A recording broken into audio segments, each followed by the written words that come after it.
আসসালামু আলাইকুম রহমতুল্লাহ। সৎ পথে টিকে থাকা এত সহজ না। আপনি চাইলেও সৎ পথে টিকে থাকতে পারবেন না। আপনার অন্তরটা যদি আল্লাহমুখী না হয়, আপনার অন্তর যদি আল্লাহর ভালোবাসা পাওয়ার জন্য যদি না কাঁদে, তাহলে আপনি আল্লাহর রাস্তায় কীভাবে টিকে থাকবেন? প্রিয় নবী মুহাম্মদ সাল্লাল্লাহু আলাইহি ওয়াসাল্লাম দোয়া পড়তেন, ইয়া মুকাল্লিবাল কুলুব সাব্বিত কলবি আলা দীনিক।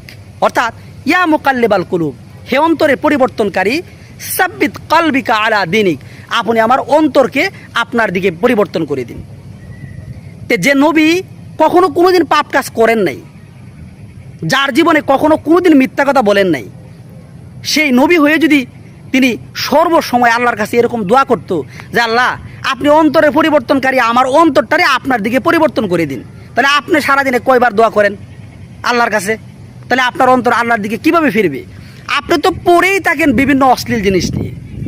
এই জন্য আপনি যদি চান যে আল্লাহ সুবহানাহু ওয়া তাআলা আপনার অন্তরকে আল্লাহর দিকে প্রত্যাবর্তন করুক, তাহলে আল্লাহর কাছে দোয়া করুন বেশি বেশি।